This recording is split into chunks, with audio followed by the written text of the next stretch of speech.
या पूरा का पूरा चुनाव महिलाओं के लिए, महिलाओं के द्वारा था। मैं इनको अटल बिहारी वाजपेयी के बाद इन्हीं को मानता हूँ कि एक स्टेट्समैनशिप विजनरी लीडर है, उनको मौका नहीं मिला। एक प्रचार तेजस्वी ने भी किया कि नीतीश कुमार को मुख्यमंत्री नहीं बनाया जा रहा है, इसका असर भी महिलाओं पर हुआ होगा। मित्रों नमस्कार, मैं हूं राकेश कुमार, आप देख रहे हैं मत अभिमत। मित्रों, मतगणना समाप्त हुआ और जो चीजें निकल कर आई, जो रिजल्ट आया, वो अप्रत्याशित तो नहीं कहेंगे, लेकिन जदयू के मामले में अप्रत्याशित है।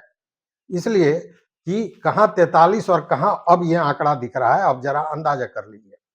तो इसी विषय पर बात करेंगे कि आखिर यह आंकड़ा इतने ऊपर तक कैसे पहुंचा, इसके पीछे क्या चीजें काम कर रही थी, इसी पर बात करेंगे। और इसके लिए हमारे साथ हैं वरिष्ठ पत्रकार शशि शेखर जी। तो आपका बहुत बहुत थैंक यू।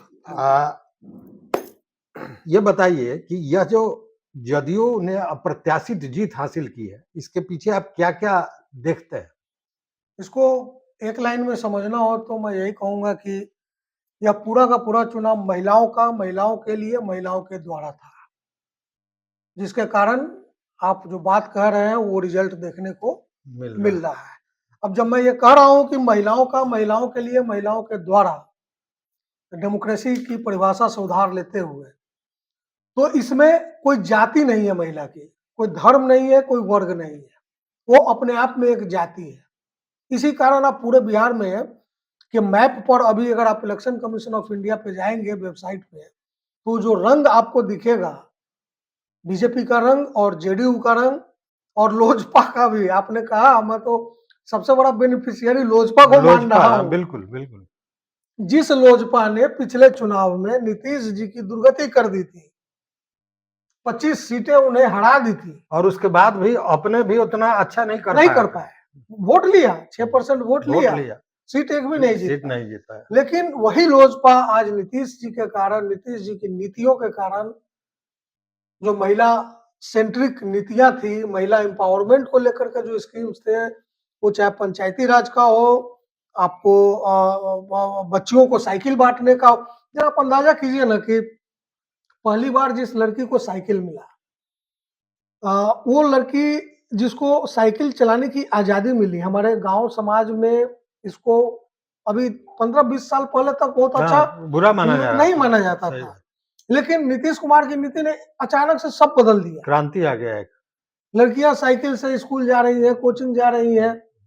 वो लड़कियां जब आज वोट कर रही होंगी, जब फर्स्ट टाइमर वोटर बनी होंगी, सेकेंड टाइमर वोटर बनी होंगी, तो किसको वोट करेंगे? स्वाभाविक है, नीतीश कुमार। और मैं ये भी कह रहा हूं कि अगर आप लॉयल वोटर का पैरामीटर तय करेंगे पूरे हिंदुस्तान में कि सबसे वफादार वोटर कौन होता है, तो न जाति का होता है, न धर्म का होता है, वो होता है महिला का। वाह, अच्छा, एक बात अभी जो आपने कहा उसमें एक बात समझ में आई कि अगर लोजपा ने पिछले चुनाव में विरोध नहीं किया होता जदयू का, तो शायद लोजपा भी उस बुरे स्थिति में नहीं होती और नीतीश जी की भी स्थिति बेहतर होती। बिल्कुल, लेकिन ये भाजपा का लालच था, ये भाजपा का लालच, षड्यंत्र था नीतीश जी को डिमीन करने के लिए कि उनके कद को छोटा किया जाए। हालांकि उसके बाद भी नीतीश जी एक ऐसा बफर एलिमेंट है बिहार की राजनीति में कि उनको कोई नकार नहीं सकता है। बिल्कुल, ना आरजेडी नकार सकती है। आपने महिला की बात कही, हमको याद आ रहा है कि जब नशाबंदी का मामला था, शराबबंदी का मामला था, तो शुरुआती दौर में उन्होंने एक लिमिटेड वे में शराबबंदी की थी। और जब शराबबंदी की थी, और शराबबंदी भी की थी महिलाओं के मांग पर, और जब शराबबंदी उन्होंने लिमिटेड किया था कि देसी केवल बंद किया जाएगा, विदेशी खुला रहेगा, उसके बाद आपको याद होगा कि सारे दुकानों पर महिलाओं का हंगामा शुरू हो गया और महीना भी नहीं लगा, सप्ताह भी नहीं लगा, 2-4 दिनों के बाद ही उन्होंने पूर्णतः शराबबंदी कर दी। तो महिलाओं को तो लगा ना कि भाई हमारी बात को कितनी तेजी से माना जा रहा है। और तमाम राजनीतिक आरोप प्रत्यारोप के बीच के बाद भी कोर्ट में कई बार इस चीज को लेकर के एडवर्स स्टेटमेंट भी है। बिल्कुल। लेकिन तब भी नीतीश कुमार अपने इस वादे से डिगे नहीं। जनसुराज ने कहा हम खोल देंगे, राजद का भी बड़ा अनक्लियर इस पर था। लास्ट में हालांकि तेजस्वी लेकिन यादव ने खुलने ही कहा की था, बात थी नहीं लास्ट मोटा-मोटी। में तेजस्वी यादव ने कहा कि नहीं हम इसको जारी रखेंगे, लेकिन लोगों को भरोसा, महिलाओं को भरोसा नहीं हुआ। महिलाओं का भरोसा नीतीश कुमार पर था। और देखिए बड़ा स्वाभाविक है कि एक ऐसा लीडर जो स्टेट्समैन कैटेगरी का है, मैं इनको अटल बिहारी वाजपेयी के बाद इन्हीं को मानता हूं कि एक स्टेट्समैनशिप विजनरी लीडर है, उनको मौका नहीं मिला केंद्र में प्रधानमंत्री या वगैरह जो भी हो, बहुत सारे कारण थे, छोटा दल बाकी चीजें, और इंडिया गठबंधन में राहुल गांधी की जो भूमिका रही, संदिग्ध भूमिका रही, एक ग्रीडी अप्रोच में कहूंगा कि लालच में वो आ गए।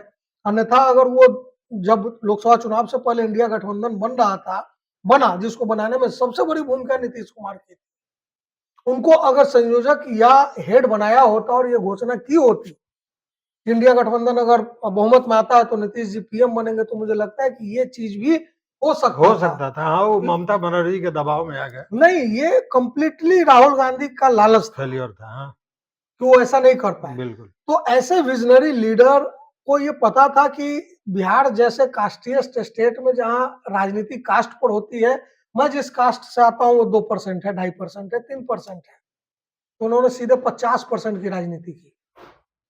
और सही सब, बात अब है। कोई माई बनाता रहा, कोई बाप बनाता रहा, कोई ए टू जेड बनाता रहा, कोई कुछ बनाता रहा, कोई हिंदू बनाता रहा। इन्होंने कहा कि हिंदू न मुसलमान न माई न बाप, 50%। उस 50% में मुसलमान भी है, हिंदू भी है, सिख भी सब है, है, सब सब है, है, सब है। सवर्ण भी है, उच्च वर्ग की भी है। अब भैया मान लीजिए किसी सामान्य वर्ग के अपर कास्ट लेडी को नौकरी मिला, तो किसी एक महिला को नौकरी मिला तो वो एक वोट नहीं है, वो पूरा परिवार है। पूरा परिवार है। परिवार है। इस चीज को ये लोग अब कोई तक नहीं नहीं पकड़ काट पाया। सके, पकड़ तो सब रहे हैं, काट नहीं सके। काट नहीं सके, इसलिए कि उन्होंने इतना बड़ा लकीर खींच दिया है जिसको काटना मुश्किल है। लंबा समय लगेगा, लंबा समय तो आपको लगेगा। परफॉर्म करके दिखाना दिखाना पड़ेगा। पड़ेगा। और इस बार तो हमने देखा, देखिए नीतीश कुमार जो लास्ट में स्ट्रेटेजी अपनाए कि चुनाव के 2-3 महीना पहले तक वो किसी जिले में जा रहे थे, वहां कोई घोषणा कर रहे थे कि ये काम मैं करूंगा, और उसके 10 दिन के बाद दूसरे जिले में जा रहे थे, तो उसके पहले उस काम को पूरा कर दे रहे थे। तो एक विश्वास पैदा कर दिया उन्होंने, और केवल विश्वास नहीं पैदा कर दिया, जो लोग बार बार ये कह रहे थे कि बीमार है, लाचार नहीं, है, इन सारे चीजों को भी हटा ये दिया। लेकिन लोग नहीं लेकिन कर रहे थे, मुझे लगता है कि भाजपा के ही इशारे पर हो मीडिया, रहा था। हाँ, मीडिया और खुद जदयू के ही जो प्लांटेड भाजपा के लोग थे, वही लोग ये काम कर रहे हैं। उन लोगों को मुझे लगता है नीतीश कुमार अब पहचान गए अपने लेकिन लोगों को। लेकिन आज हमको बड़ा टीवी पर हम देख रहे थे, संजय झा का सुर बदल गया है। वो तो किसी का भी बदलेगा, ये तो स्वाभाविक है। संजय झा का सुर बदल गया है, वो तो अब एकदम माला जप रहा है नीतीश कुमार का।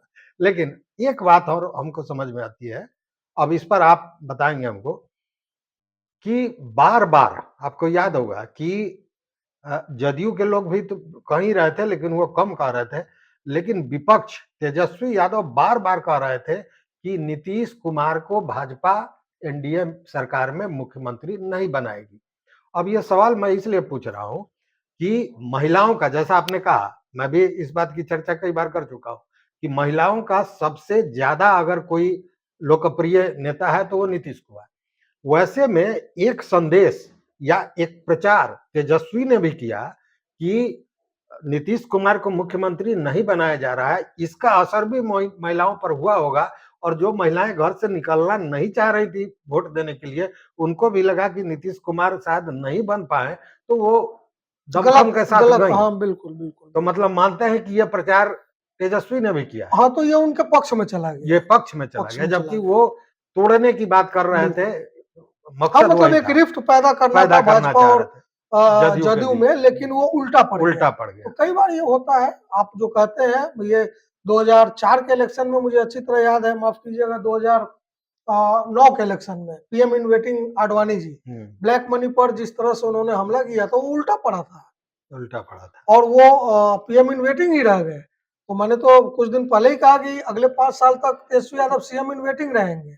और अगर उन्होंने इन चीजों को नहीं समझा, और देखिए अभी जो उन्होंने घोषणा की कि हम हर एक परिवार को नौकरी, भाई आपने पिछली बार कहा 10 लाख सरकारी नौकरी, वो रियलिस्टिक था, लग रहा था कि हो जाएगा, लोगों ने आप पे भरोसा किया, आपको सिंगल लार्जेस्ट पार्टी बनाया।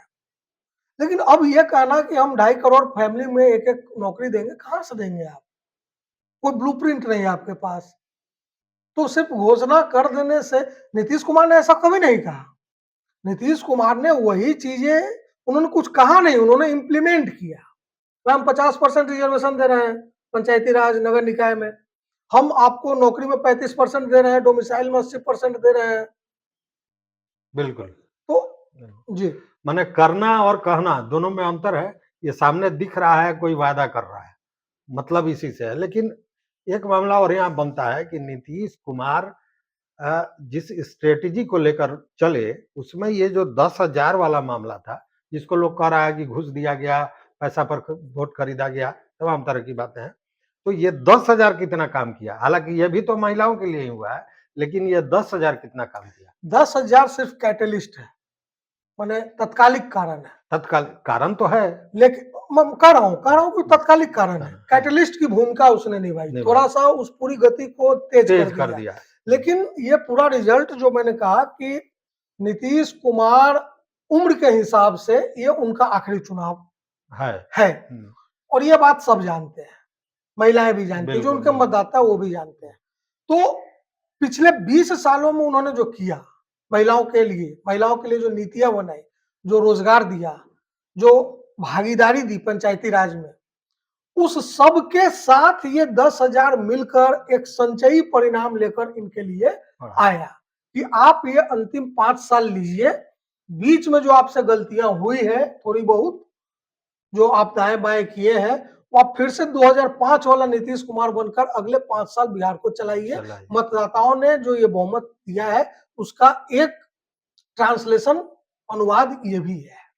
मतलब सीधा मान के चलें कि यह एक दिन का परिणाम नहीं है। 20 साल जो उन्होंने किया महिलाओं के लिए, उसका संचयी परिणाम है। और जबकि आप ये भी देखिए कि केवल उन्होंने किया नहीं, उन्होंने जो किया इसको केंद्र ने और दूसरे राज्यों ने भी अडॉप्ट किया, जीविका को आजीविका बना दिया गया। तो ये सारी चीजें हैं। तो हम लोग अंत में यही कह सकते हैं कि जो आपने कहा उसी टैगलाइन को मैं कहूंगा कि ये चुनाव महिलाओं का था, महिलाओं के लिए था और महिलाओं के द्वारा था। और वही यह जो परिणाम जदयू के लिए, नीतीश कुमार के लिए बम्पर परिणाम आया है, उसका एकमात्र कारण था। तो बहुत बहुत धन्यवाद। Thank you.